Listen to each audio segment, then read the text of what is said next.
Okay, once again welcome all of you. तो आज हम पढ़ने वाले हैं अगला पार्ट। एक्सरसाइज 2.1 हमने कंप्लीट किया। अभी एक पॉइंट हमारा बच गया था, trigonometric functions of negative angles. वो पॉइंट पहले मैं कवर कर रहा हूँ। फिर उसके बाद आपने एक्सरसाइज 2.1 तो सॉल्व किया ही होगा, बाकी के सारे क्वेश्चंस। ठीक है। और उसके बाद हम शुरू करेंगे फंडामेंटल आइडेंटिटीज। आइडेंटिटीज तो वैसे आपको पता ही है, ये तीन identities, sine square plus cos square, one one plus tan square sec square, one plus cot square cosec square. उसके बाद मतलब देखो, पहला पॉइंट निगेटिव एंगल वाला, दूसरा पॉइंट आइडेंटिटी, ये तीसरा point domain range of trigonometric functions. तो डोमेन और रेंज के लिए हम ये टेबल बनाएंगे, डोमेन रेंज और पीरियड, ये तीनों एक साथ देखेंगे। इसका ये टेबल हम सीखेंगे बाद में। ओके।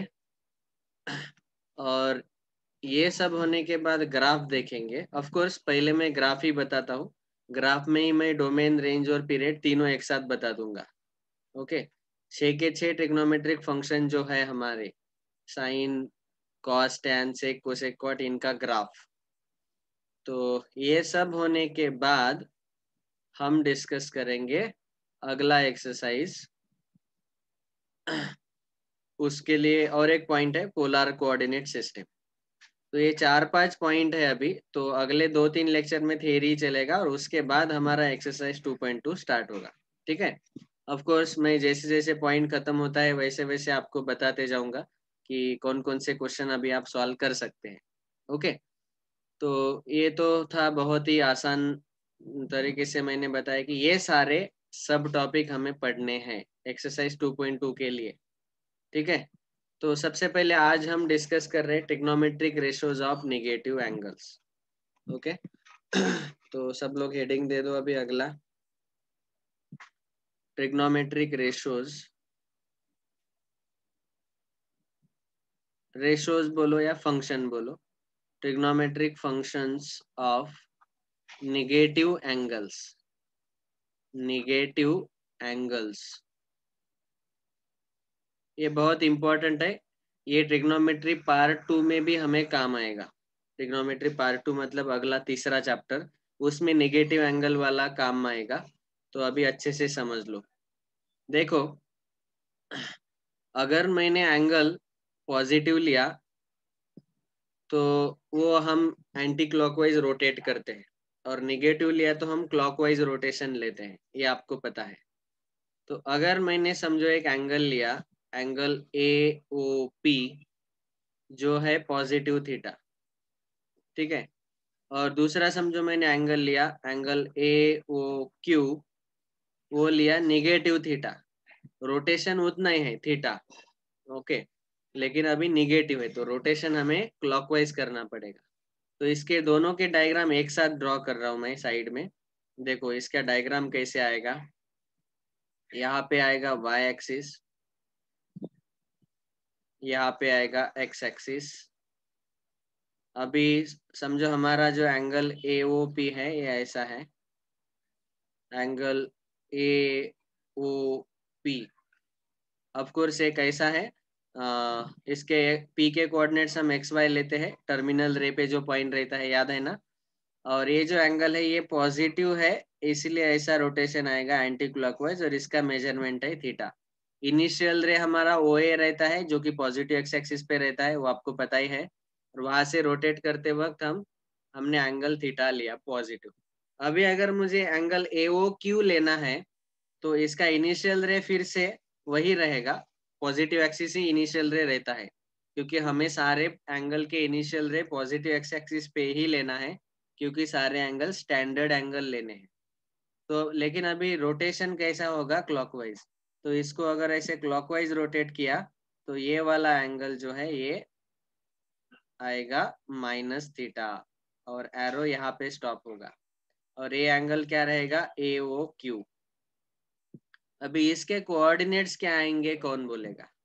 एक्चुअली P का जो x कोऑर्डिनेट है ना, वही Q का x कोऑर्डिनेट आएगा।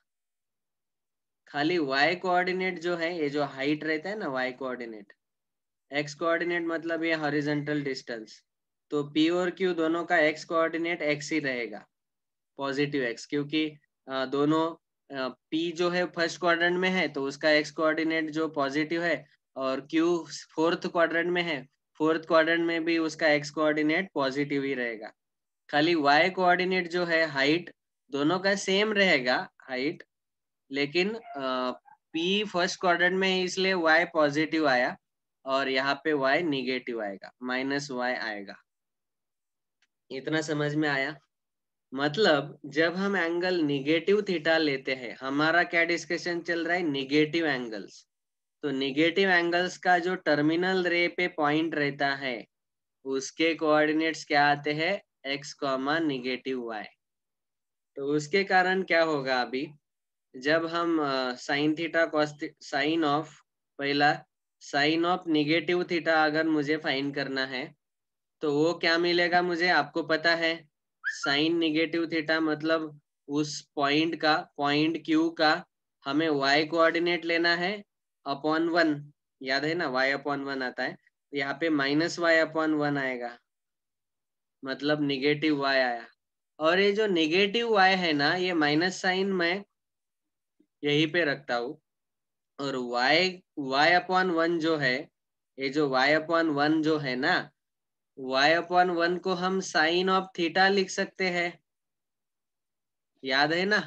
अगर मैंने एंगल थीटा लिया तो साइन थीटा क्या आता है, y अपॉन 1, ठीक है। ये 6 ट्रिग्नोमेट्रिक रेशियो आपको पता ही है, पहला आता है sine theta is equal to y upon 1, तो साइन, मैंने क्या किया, उल्टा किया, y अपॉन 1 की जगह साइन थीटा डाल दिया, तो यहाँ से हमें पहला फॉर्मूला मिल गया, sine of negative theta is equal to negative sine theta. समझ में आ रहा है सबको? तो यही मैंने बोला आपको कि जब एंगल नेगेटिव रहता है तो उसका y कोऑर्डिनेट बदल जाएगा, निगेटिव हो जाएगा, उसके कारण ये पहला फॉर्मूला हमें मिला, sine negative theta is equal to sine theta. हमने क्या किया, जब पॉजिटिव एंगल थीटा था तब वैल्यू फाइंड किया साइन थीटा का, वो मिला y अपॉन 1। जब निगेटिव एंगल था तो उसका वैल्यू फाइंड किया, वो आया -y अपॉन 1, मतलब -y अपॉन 1, -y अपॉन 1 की जगह साइन थीटा डाल दो, ये जो है उल्टा, तो हमें ये पहला फॉर्मूला मिल गया। दूसरा formula cos of negative theta, ये क्या आएगा, x अपॉन 1, क्योंकि x कोऑर्डिनेट x ही है, और हमें पता है पॉजिटिव एंगल के लिए भी cos थीटा क्या आता है, x अपॉन 1, इसके लिए, और ये भी x अपॉन 1 आया, मतलब इसको डायरेक्ट हम cos थीटा लिख सकते हैं, दोनों सेम है ना x अपॉन 1, तो दोनों का वैल्यू सेम आएगा। यहाँ साइन के केस में एक्स्ट्रा ये माइनस साइन आया था, लेकिन cos के केस में दोनों का value, cos of negative theta का वैल्यू और cos ऑफ पॉजिटिव थीटा का वैल्यू, दोनों का वैल्यू x अपॉन 1 ही आया। So therefore we can write the formula cos of negative theta is cos theta, direct. इतना समझ में आया? तो ऐसे ही साइन और कॉस का एक बार आपको समझ में आ गया कि अगर हमने एंगल को निगेटिव बनाया तो माइनस साइन थीटा आता है साइन के केस में, और कॉस के केस में cos of negative theta cos theta ही आता है। ये आपको दोनों याद रखने हैं। अभी मुझे बाकी के सारे निगेटिव एंगल के रेशो अगर फाइंड करने हैं तो हमारा तीसरा क्या आएगा, tan ऑफ निगेटिव थीटा। अभी आप टेंशन ही मत लो, tan ऑफ निगेटिव थीटा क्या आएगा, sine of negative theta upon cos of negative theta. Okay, sine of negative theta क्या आया हमारा, minus sine theta, positive angle में उसको लिखना है, और cos of negative theta cos theta आया। अभी ये माइनस साइन साइड में रखो, और sine theta upon cos theta वो आता है tan थीटा। तो यहाँ से हमें तीसरा फॉर्मूला मिल गया, वो क्या है, tan of negative theta is equal to minus of tan theta.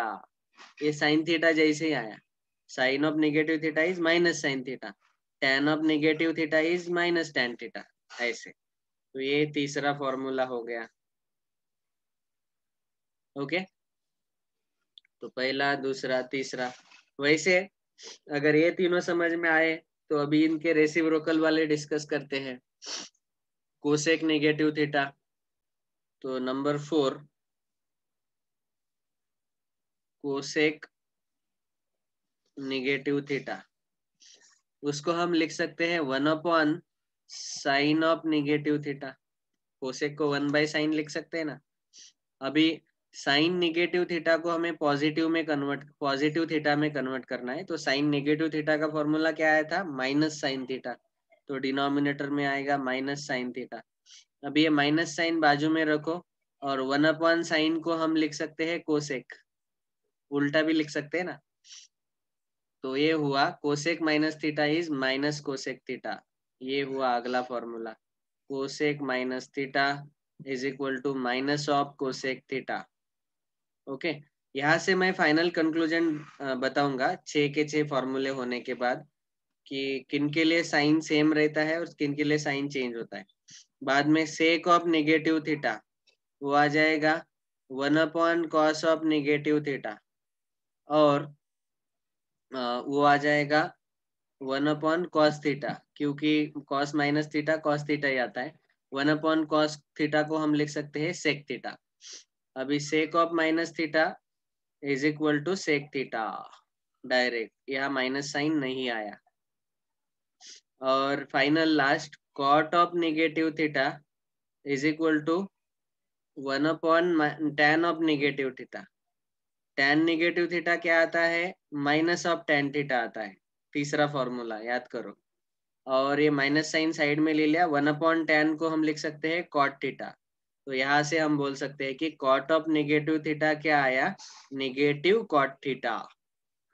तो हमने क्या ट्राई किया, लेफ्ट हैंड साइड में नेगेटिव एंगल है ट्रिग्नोमेट्रिक फंक्शन के अंदर, और राइट हैंड साइड में पॉजिटिव एंगल है, वही सेम थीटा ही है। तो बस वो रिलेशन हमने फाइंड किया, नेगेटिव और पॉजिटिव में क्या रिलेशन है। तो आप देख सकते हैं कि साइन ऑफ नेगेटिव थीटा के लिए, बाद में टैन ऑफ नेगेटिव थीटा के लिए, बाद में कोसेक और कॉट के लिए एक्स्ट्रा माइनस साइन आया है, ये माइनस साइन एक्स्ट्रा आया है। ओके, लेकिन कॉस और सेक के लिए यहाँ पे मैं हैश कर रहा हूँ, cos of minus theta cos theta ही आता है, और sec of minus theta sec theta ही आता है। ऐसा क्यों हुआ, क्योंकि जब आप निगेटिव एंगल लेते हो तो वो फोर्थ क्वाड्रेंट में आया, और फोर्थ क्वाड्रेंट में आपको पता है कि कॉस और थीटा और सेक थीटा पॉजिटिव रहते हैं, मतलब उनका साइन चेंज नहीं होगा, जो आएगा वही आएगा।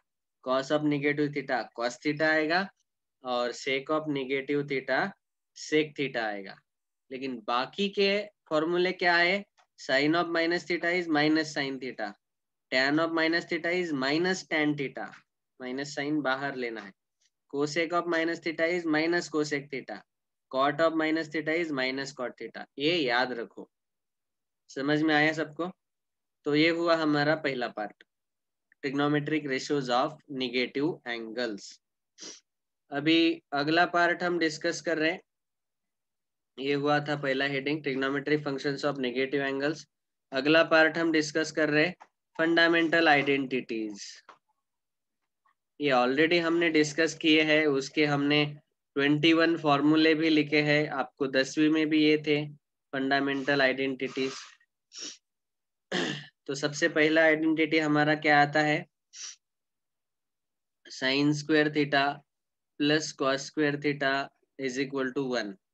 ओके, दूसरा आइडेंटिटी क्या आता है, yes, sec square theta is equal to 1 plus tan square theta. तीसरा आइडेंटिटी क्या आता है, cosec square theta is equal to 1 plus cot square theta. आप बोलेंगे सर ये आया कैसे, तो इसका प्रूफ हमने ऑलरेडी पाइथागोरस थ्योरम से बताया था, वो लेक्चर आप सुन लो। यहाँ पे हमें कंडीशंस लिखने हैं कि ये जो आइडेंटिटीज है, सबसे पहले फंडामेंटल इसीलिए कहा गया क्योंकि ये रिलेशन जो है वो sine cos sec tan cosec cot में आता है। और आइडेंटिटीज मतलब आइडेंटिटी इस वर्ड का मतलब है कि ये हमेशा इक्वल रहते हैं, लेकिन यहाँ पे कुछ कंडीशन आते हैं इक्वल कब रह सकते हैं। तो यहाँ ये इक्वल रहेंगे। पहला आइडेंटिटी हमेशा इक्वल रहेगा theta belongs to capital R, मतलब थीटा का आप कोई भी रियल वैल्यू ले सकते हैं। ओके, यहाँ पे सेक और टैन के केस में थीटा हम क्या नहीं ले सकते, theta can not be equal to, एक टैन का रेसिप्रोकल, सॉरी टैन को हम लिख सकते हैं साइन अपॉन कॉस और सेक को लिख सकते हैं 1 अपॉन कॉस, मतलब इन दोनों का डिनोमिनेटर कॉस थीटा है। और कॉस थीटा जब जीरो होगा तो डिनोमिनेटर जीरो होगा। और कॉस थीटा कब जीरो होता है आप देखेंगे, कॉस थीटा 90 के लिए जीरो होता है, बाद में 270 के लिए जीरो होता है, मतलब ऑड मल्टीपल ऑफ 90 के लिए जीरो होता है। ऑड मल्टीपल ऑफ 90 हम ऐसा लिखते हैं 2n+1 इंटू 90 को हम लिखेंगे π/2। तो ये थीटा नहीं ले सकते हम, क्योंकि यहाँ कॉस थीटा जीरो होगा, और कॉस अगर जीरो होगा तो सेक थीटा तो 1/cos है, तो 1/0 वो इन्फिनिटी आएगा। वैसे ही टैन अगर देखेंगे तो वो भी साइन अपॉन कॉस आता है, तो वो भी 1/0 इन्फिनिटी होगा, तो डिफाइंड नहीं होगा, इसीलिए कॉस जीरो नहीं हो सकता। कॉस जीरो कब होता है, जब एंगल ऑड मल्टीपल ऑफ π/2 रहता है। ये फिर से हम ग्राफ में रिवाइज करेंगे, अभी फिलहाल लिख लो ऐसा, और फिर से और एक बार समझाऊंगा मैं कि क्यों ऑड मल्टीपल ऑफ π/2 के लिए cos थीटा जीरो आता है। बाद में यहाँ देखेंगे कोसेक और कॉट है, तो यहाँ साइन थीटा अगर जीरो हुआ तो आपको पता है कि कोसेक थीटा जो है 1/sin थीटा आता है, तो 1/0 आएगा। साइन जीरो अगर हुआ तो वो इन्फिनिटी आएगा, इन्फिनिटी इज नॉट डिफाइंड।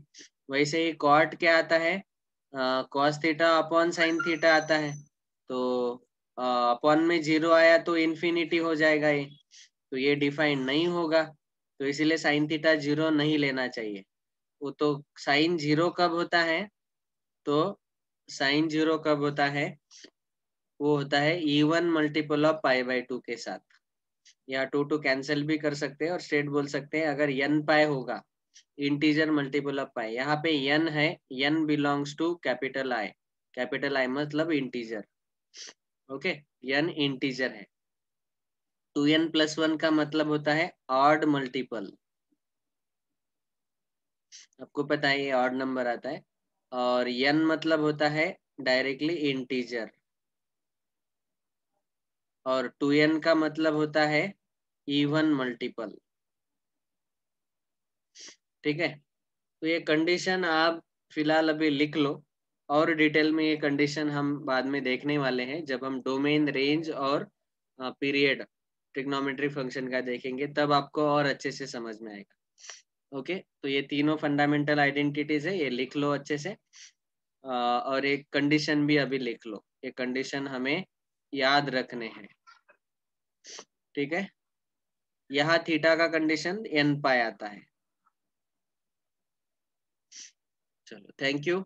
अभी डोमेन, रेंज और पीरियड वाला हम अगले पार्ट में डिस्कस करेंगे। Bye, thank you all very much.